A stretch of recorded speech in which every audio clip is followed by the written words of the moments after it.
Masih bersama saya di serial mengemut makanan pada anak. Kalau di part 1, 2 kemarin kita udah bahas tentang mengemut makanan pada anak, apa itu yang menjadi penyebab, baik itu gangguan sensori. Saat ini saya akan bahas di part 3 tentang gangguan motorik. Pernah nggak lihat anak yang ketika makan, makanan udah masuk ke mulut, tapi kelihatannya anak sulit untuk mengunyah? Nah, ini bisa menjadi tanda adanya gangguan motorik. Yuk, simak video selengkapnya.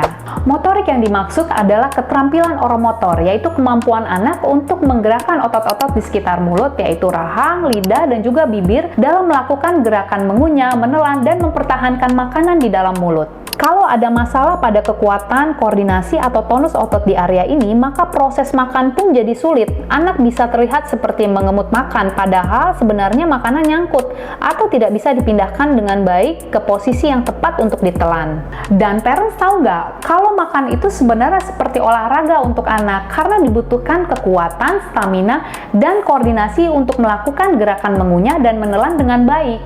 Kalau otot-otot di sekitar mulut lemah atau tidak terkoordinasi, anak bisa menyebabkan cepat lelah saat mengunyah, kesulitan memindahkan makanan di mulut, atau malah menyimpan makanan di salah satu pipi sehingga terlihat seperti mengemut.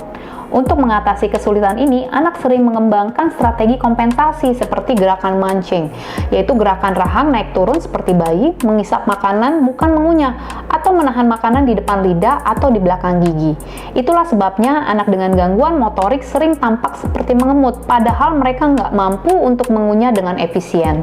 Salah satu penyebab kesulitan oromotor adalah instabilitas rahang. Instabilitas rahang adalah kondisi di mana rahang yang tidak stabil dan otot-ototnya yang lemah. Akibatnya, rahang bisa terlihat ke depan dan ke samping ketika anak membuka mulut, sehingga tampak terlihat asimetris. Kalau rahangnya tidak stabil, anak akan cenderung untuk memilih makanan yang lembut atau cair, seperti pure atau bubur, karena akan lebih mudah untuk ditelan. Dan kadang, mereka makan dengan pola tongue thrust pattern, yaitu makan dengan mendorong ke depan, bukan ke belakang. Jadi walaupun anaknya sudah cukup besar, tapi cara makannya masih seperti bayi. Kalau otot lidah yang lemah dan tidak seimbang akan menyebabkan anak kesulitan untuk memindahkan makanan di dalam mulut. Mari kita bahas satu-satu jenisnya.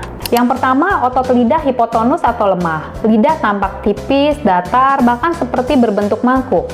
Saat anak makan, makanan bisa tersebar ke seluruh mulut dan masuk ke kantung pipi karena lidah tidak mampu mengontrolnya. Yang kedua, asimetri lidah. Kalau kekuatan otot lidah tidak seimbang antara sisi kanan dan kiri, lidah akan berbelok ke satu sisi.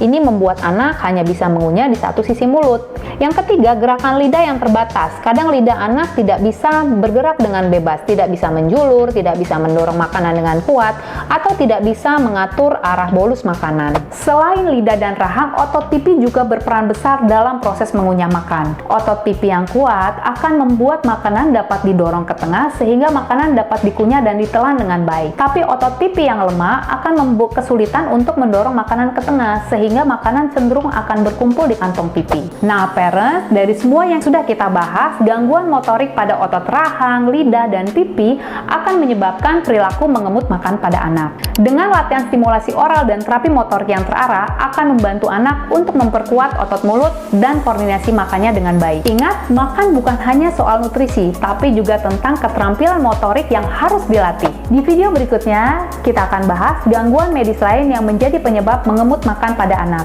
Jadi jangan lupa like, share, and subscribe agar tidak ketinggalan video-video berikutnya.